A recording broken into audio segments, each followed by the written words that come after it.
There's probably my last camping trip of the year right here.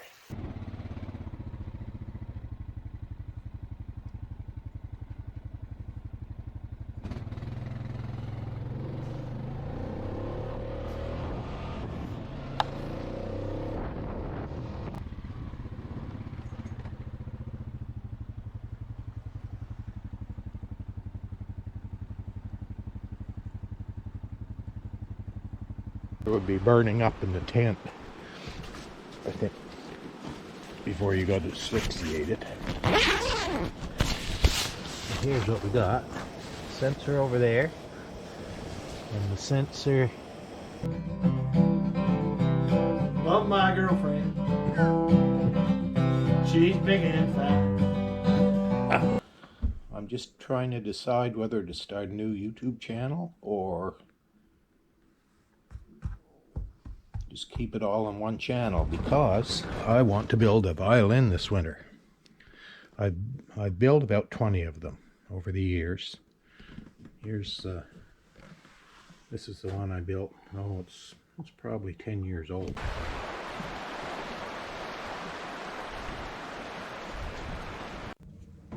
Hi everyone, I'm up at the camp.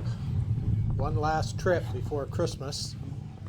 Just up here alone, but I hope my brother's coming out this evening. I wanted out for another little wheeler ride. I wanted to do a couple of heat experiments with my tent, and just to get away a little bit before the Christmas rush starts. Camp's all winterized. We moved the water outside for the winter. Power's back on after we had quite a big storm and the power was off. You can see the brook here is up to springtime level. Very rare to see it up this high this time of year.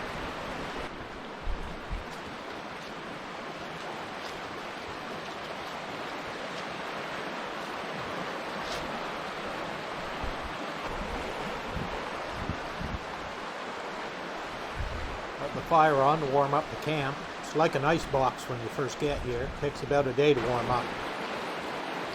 That tree behind me, when we built the camp, it was about as big around as my wrist. So you can figure out, it's a maple, figure out how long this place has been here.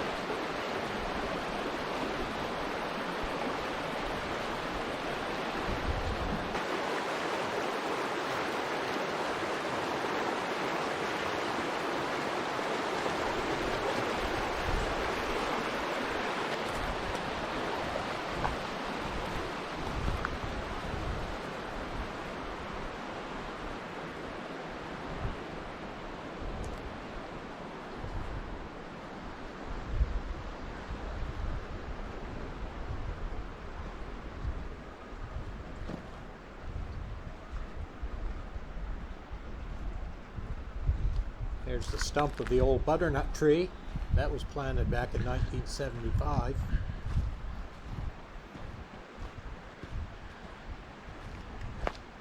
And here's the little brook. First year we had the camp, we got our water out of this, but we had it gravity feed now.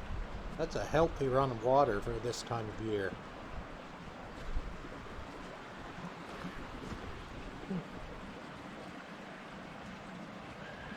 There goes a trout.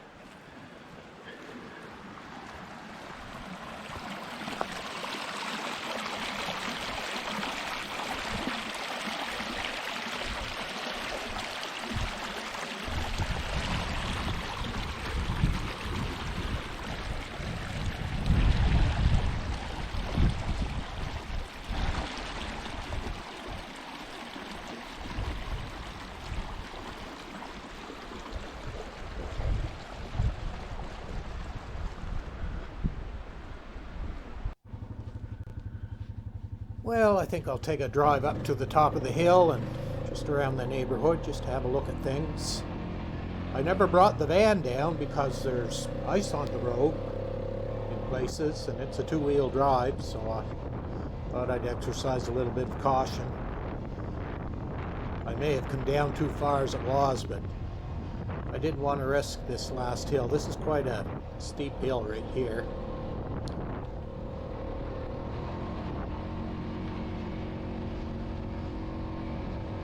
And this is the hardest part of the hill, and that's where the most ice is. So I just parked up here to the left.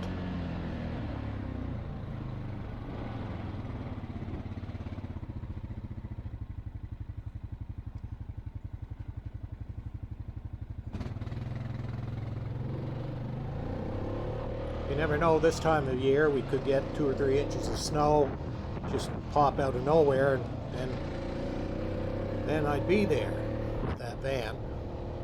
The wheeler will go just about anywhere, but yeah, it's all ice up through here.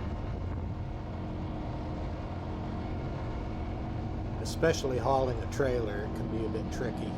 Without the trailer, it wouldn't be any problem. That's all ice down that road.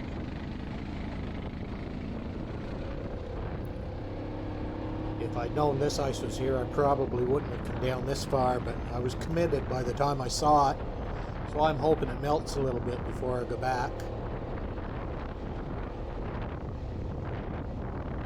I should be able to get up through it if I stick to the side anyway.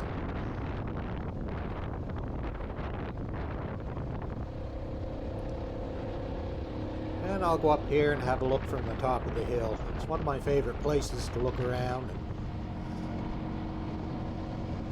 just look things over. Some of my other videos, of course, I've been up here, but I never get tired of looking around up here. There's Bon Accord over that way, and Moose Mountain. And over there where the sun's setting, that's Mars Hill, and that's over in the state of Maine in the US.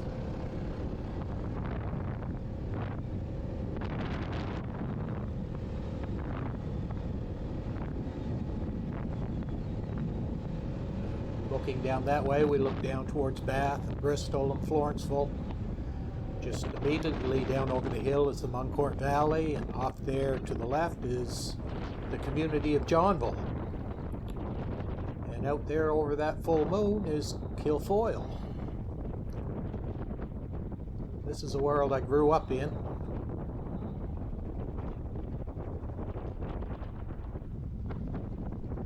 And I live in Fredericton now, but I still like to come up here. This is called the community of Mineral.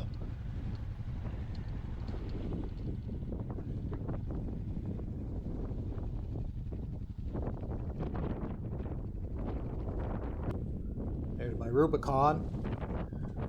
I've got it all tricked out, got the foot pegs and the seat for when my wife wants to come along. I put a windshield, mirrors on it. It's got a front storage box there. I recently put on a couple of extra headlights. I wired them to the high beam on the high beam circuit, and that caused the problem of this helper light in the middle. It would reflect against the front box there, so I put a little switch on here to turn that off. But that light, about all it's good for now is looking after dark. It sheds a little bit of light on that front storage box. But I really like the bike. Anyway, the sun's going down, so I guess I'll go back to the camp.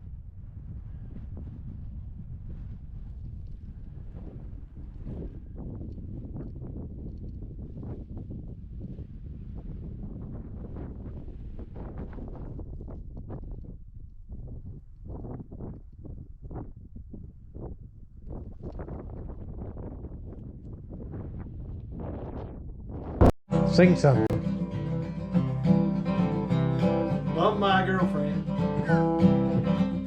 She's big and fat. My girlfriend. That's where she's at. Keep singing. There's a little mountain church in my thoughts of yesterday. Where from mountain church I first heard the word that makes my life. Happy all day Sunday singing and dinner on the ground. Only were the souls that were alive.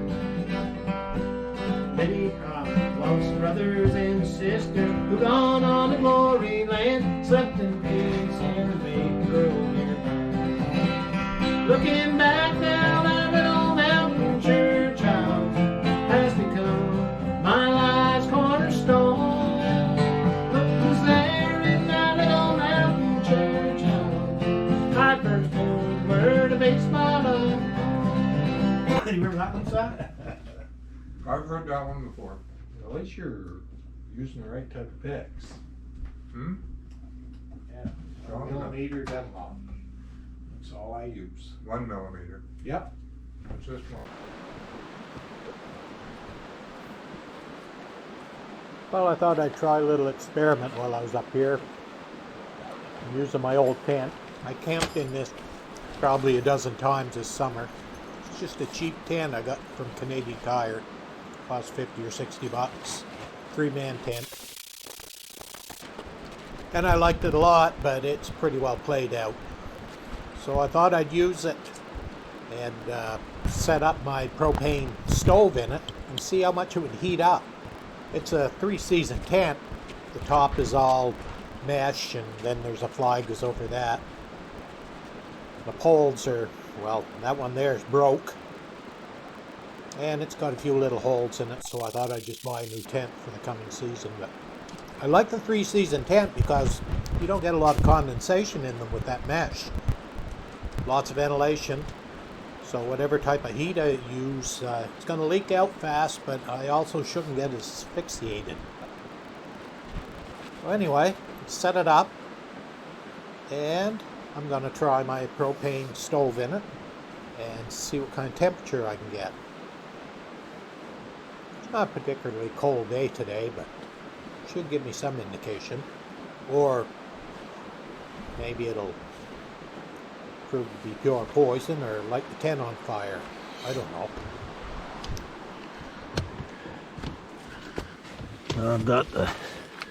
I've got my sensor, temperature sensor right there,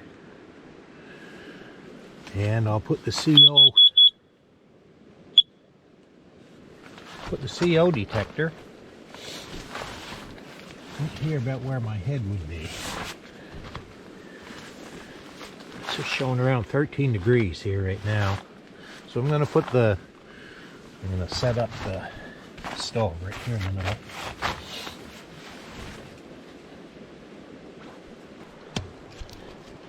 Better fire this up outside just in case she wants to.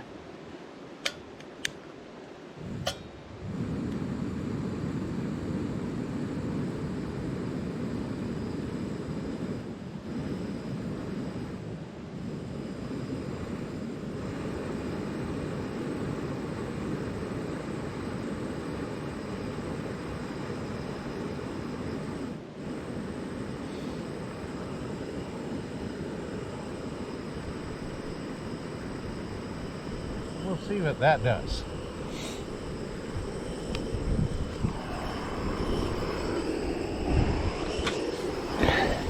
Right in here.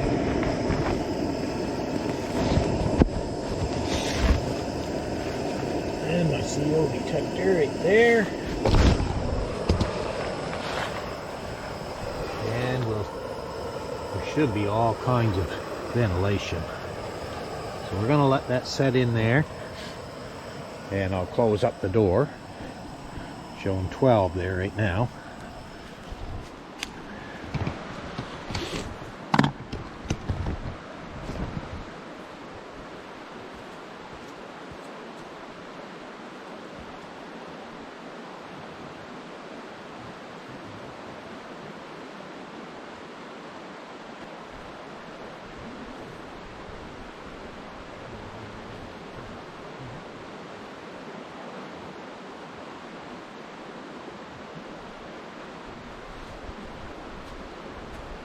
And now we can go inside where it's warm.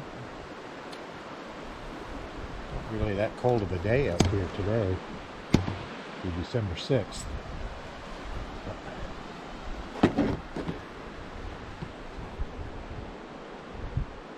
We'll check on it in a few minutes.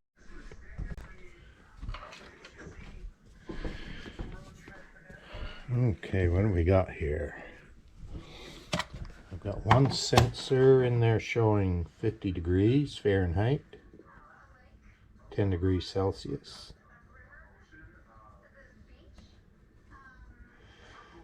The outside is 7 Celsius, that's 46 Fahrenheit.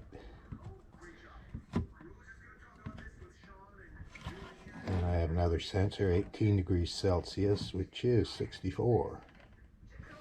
So, 50, 46. One of the sensors is right next to the draft.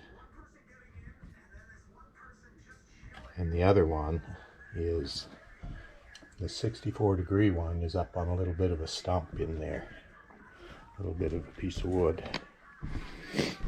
I haven't heard this CO alarm go off. I think there's all kinds of ventilation.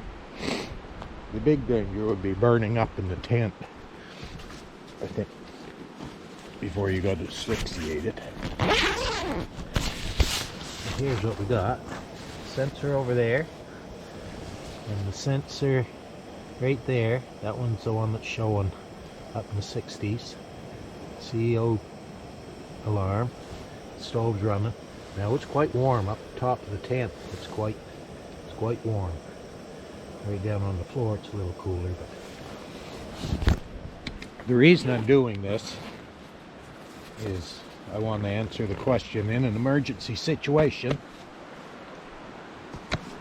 can I heat that thing safely and just stay in the tent as long as I'm awake? I think I could probably do it. I'll let it run for a while and see how warm it gets. I should be doing this on a frosty night. If the tent happens to catch fire, then it would make for a pretty spectacle after dark. Anyway, we'll go in and check the temperature now. And I've got a setup right over here. And it's down to 59.7. That's because I had the door open. It should start going up.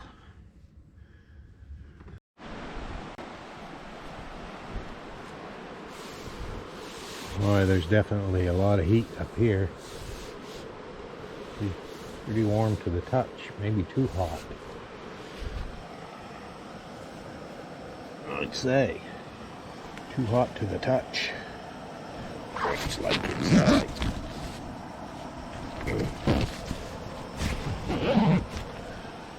That's probably not something a person would want to do, is turn it up too high. One of those stovetop heaters would be the thing. Disperse the heat a little bit better. Wonder what it's reading here now. Well, I'm up to 62. Yeah. Well, I've had it on the lowest setting possible here for the last 15 minutes. And it's dropped from 60, 62 down to 54. So I'm going to turn it back up to the medium setting and just see how long it'll run on that tank of propane now. And see if it'll stay stable. The conclusion I'm drawing right now is, well, that's a summer tent. And the top is all open on it. So it gets a draft through it all the time. So probably you wouldn't poison yourself with CO unless the flame went out and it just pumped propane in on you, but I wouldn't recommend doing this for anything but an emergency situation. Or if you're wide awake, you know, you could sit in the tent and warm up. That's good to know. I'm just trying to decide whether to start a new YouTube channel or just keep it all on one channel, because I want to build a violin this winter. I've built about 20 of them over the years. Here's this is the one I built. Oh, it's probably 10 years old now. And I built it just for a fun project. This wasn't one I was planning on selling. I used a piece of maple from Home Depot, a maple plank, to carve the back, and the front was actually a plank my dad was using to put in his wood, a wheelbarrow plank to get into his basement. And I cabbaged onto that and built that top out of it. It was fairly fine grain. It was quarter sawn, and usually you don't see that in a plank. Now the tailpiece and the chin rest are off an old safety plaque from work. The wood for the fingerboard is off a pallet that they brought in Kubota tractors with. A friend of mine gave it to me. That piece of wood I carved the neck and scroll out of is probably a piece from Atlantic Violins, and the sides are the same.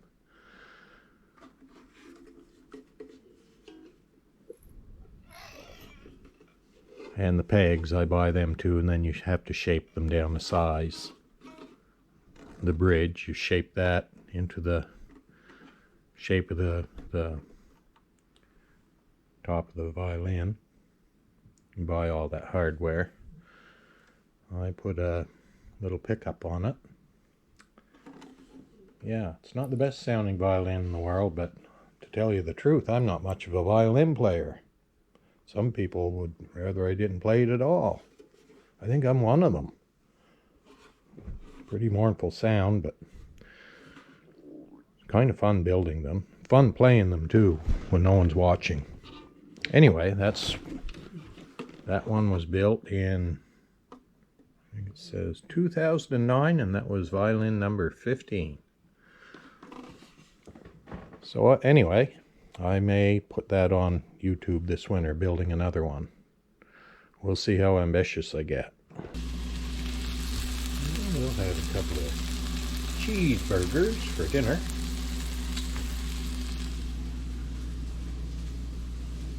There's the cheese and the mustard you must have on your hamburger. The tent is still percolating away out there, running around 57 degrees Fahrenheit. The Rubicon is just itching to be taken for a ride.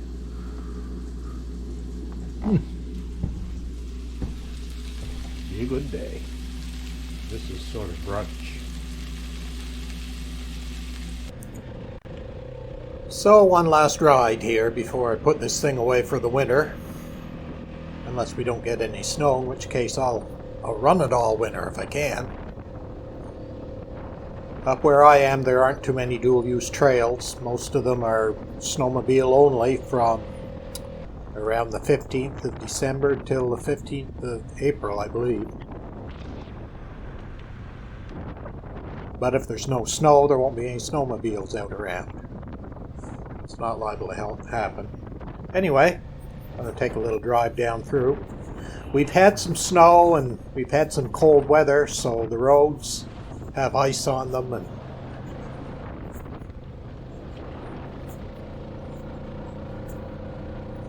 no problem to get around with the wheeler, but it's a little hard to get around with anything else in places.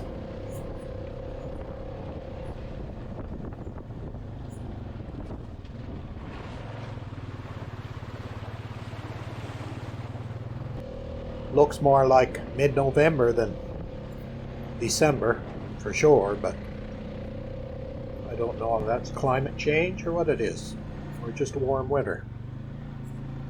Certainly not going to try to cross that. That is not something I think a person would want to cross. Might do it. Probably would, but... Yeah, no.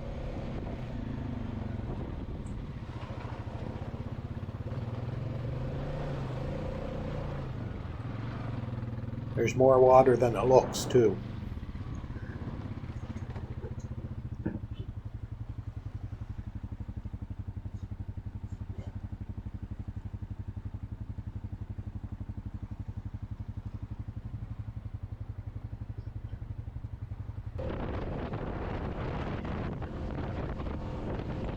Oh, this hill's pretty well bare.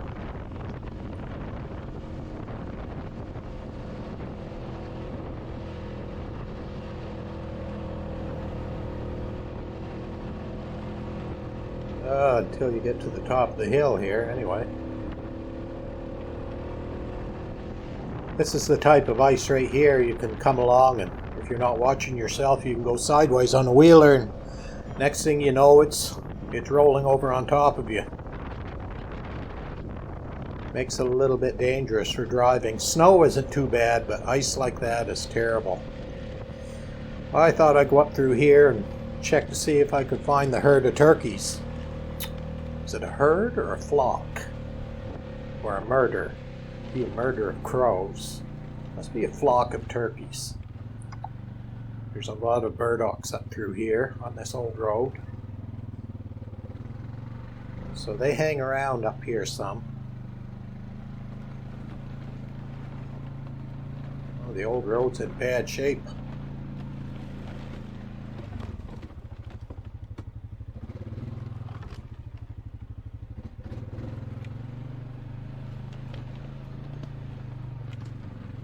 Doesn't take long for the woods to reclaim a piece of ground after you stop using it.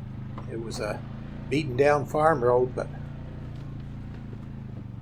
it hasn't been used for, I suppose, decades now. The little brook that goes by the foot of our hill, this is where it starts up in here.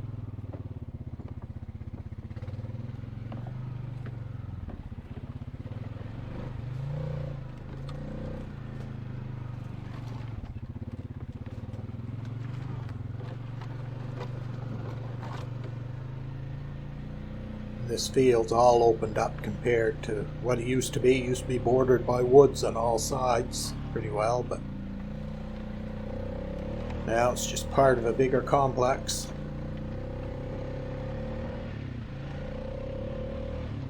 Here's an old homestead up here. The barns are pretty well fallen down. They took down the house a few years ago.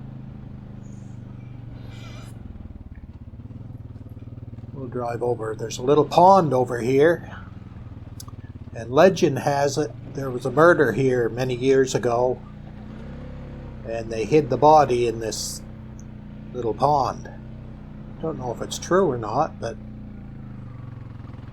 it sounded like it could be a true story. And I think it's like one of those bottomless ponds there, all soft.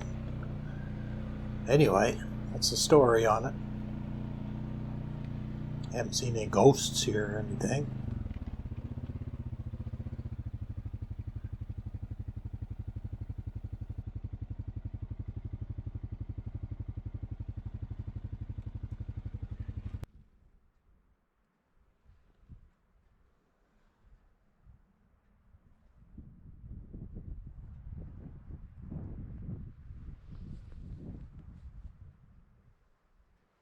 There's probably my last camping trip of the year right here. I think it's December 7th. It's a very wet Wednesday. Got the wheeler all loaded. I didn't take it down into the camp this time because there was ice on the hill. There's ice up ahead of me too, but I think I can get by that. Anyway, it's been a good trip. My brother come out, an old friend of ours come out and played some guitar. I went for a little wheeler ride, ate some good food, and now it's time to get back home.